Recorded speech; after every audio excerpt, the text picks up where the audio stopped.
क्यों है 12 जुलाई खास? नहीं जानते तो चलिए जानते हैं क्या हुआ था देश और दुनिया में आज। जी हाँ, मैं आपका दोस्त लोकेंद्र गौतम लाया हूँ वर्तमान तिथि 12 जुलाई को इतिहास में हुई पूर्व की कुछ घटनाओं को।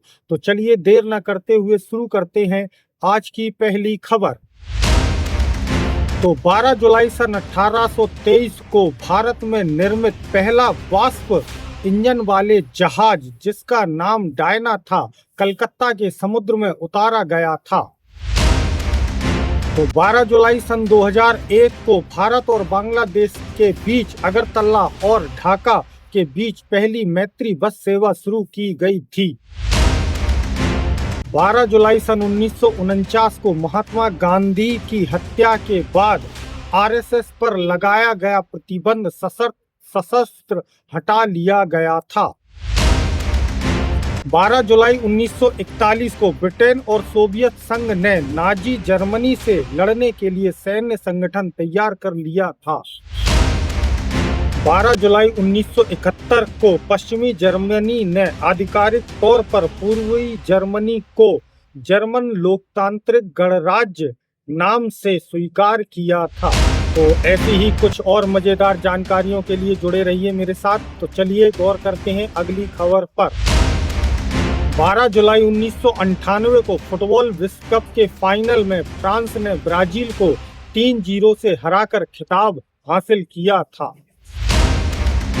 12 जुलाई 2015 दुनिया की सबसे कम उम्र की नोबेल पुरस्कार विजेता मलाला यूसुफजई का जन्म पाकिस्तान के मिंगोरा में हुआ था। 12 जुलाई 2005 को प्रिंस अल्बर्ट द्वितीय ने आधिकारिक रूप से मोनाको की गद्दी संभाली और देश के नए शासक के रूप में अपने शासन की शुरुआत की थी।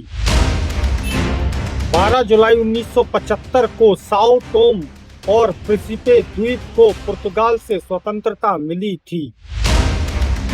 12 जुलाई 2014 को व्यंग कवि हुल्लड़ मुरादाबादी का निधन हुआ था।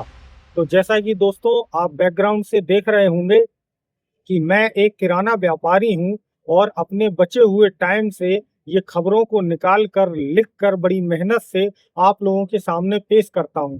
खबरों को पेश करने का सिर्फ और सिर्फ मेरा एक ही उद्देश्य है कि कुछ जानकारी मैं अर्जित कर सकूं और अपने द्वारा अर्जित की गई जानकारी को आप लोगों के साथ शेयर कर सकूं। बाकी अगर मेरे कोई जानकारी देने में या बोलने के तरीके में कभी कोई गलती हो जाए तो अपना छोटा भाई समझकर मुझे माफ कर देना, क्योंकि सीखना है और सीखने में गलतियां तो होती रहती हैं। मैं तो फिर भी अभी सीख रहा हूं। जब गलतियां बड़े से बड़े वक्ताओं रिपोर्टरों से हो जाती हैं तो मैं तो अभी भी उनके सामने बड़ा ही क्षणिक जीरो मात्र हूं। लेकिन सीखने में हर्ज नहीं है, सीखने में हर्ज नहीं है। तकलीफ तो होती है, डर भी लगता है कि शायद मेरे मुंह से कहीं कुछ गलत ना निकल जाए, लेकिन हार नहीं मानना चाहिए, क्योंकि प्रयास करने वाले कभी हारते नहीं है और जो लगातार प्रयास करता है वो एक दिन अपनी मंजिल तक जरूर पहुंचता है। तो दोस्तों 12 जुलाई की खबरों के लिए आज समाप्ति की ओर बढ़ते हैं और कल है 13 जुलाई। तो 13 जुलाई को बढ़िया देश और दुनिया में हुई खबरों के साथ मैं आपके सामने पेश होता हूं। तो तब तक के लिए मैं आपका दोस्त लोकेंद्र गौतम आपसे विदा लेता हूं। जय हिंद, नमस्कार दोस्तों।